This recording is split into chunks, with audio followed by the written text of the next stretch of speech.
Tama na yan, anak. Tama na yan. Ano ba ginawa mo? Butil ako pa. Wala akong kwenta. Dapat nandun ako kasama ni Melissa. Dapat nandun ako para protektahan siya. Pero wala ako doon pa eh. Napaka-inutil ko pa! Huwag mo sisihin ang sarili mo. Wala kang kasalanan. Sir, tama po si Mayor. Wala kayong kasalanan. Hanapin niyo yung mga hayop na yun. Kailangan nilang bayaran ng mga kahiyupang ginawa nila sa nobya ko. Sir, as of now, dead end pa po yung kaso. May mga ebidensya po tayo. Fingerprints, buhok. Pero wala pa tayong suspects. Wala man lang ba kayong preliminary suspects? Sir, wala pa po. Pero lumalabas po, hindi taga-rating gumawa ito kay Melissa. Mukhang mga taga-Maynila po sila. At pahagaling sa prominenteng pamilya. Kaya malakas ang loob nila nang gumawa ng ganitong klaseng krimen. Gawin niyo na lahat ng paraan. Kailangan niyong mahanap yung mga yun. Dahil kung hindi, ako mismo ang papatay sa kanila.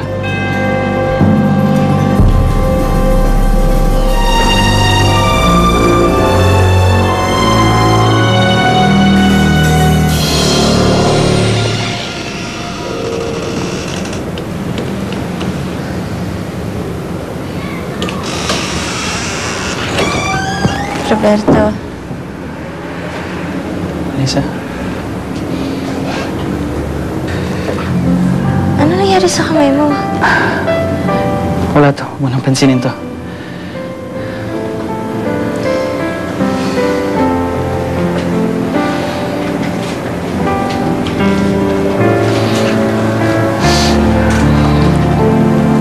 Patawarin mo ako, Sandon, sa ginawa ko kanina.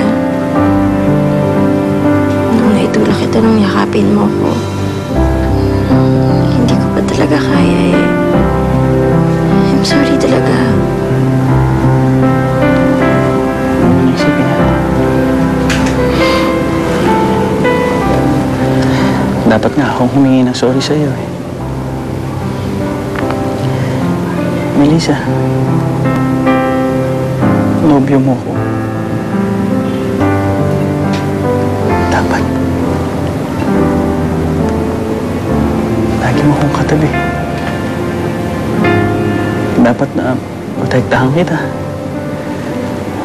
Dapat na proteksyonan kita. Para hindi na nangyari yung gabing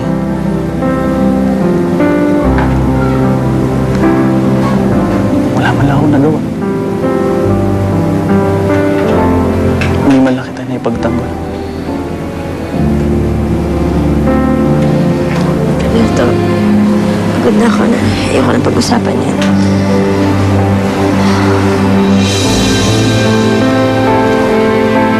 Siya nga pala, Nay. Kinausap ako ng doktor ni Melissa kanina. Ready na daw siya for discharge. Pwede na siyang umuwi bukas.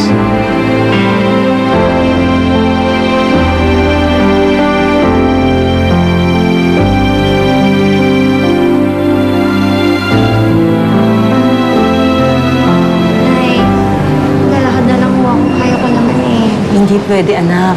Kailangan tayong sumunod sa hospital policy. Tsaka hanggang sa labas lang naman ng ospital eh. Are you okay, Melissa? Ha? Melissa! Balik mo sa ospital ka. Nay, nagawa niyo dito! Umalis kayo! Bakit sa ospital siya, ma'am? Melissa, ano ba nangyari sa'yo? Ano nangyari sa'yo? Melissa, may sakit ba siya, ma'am?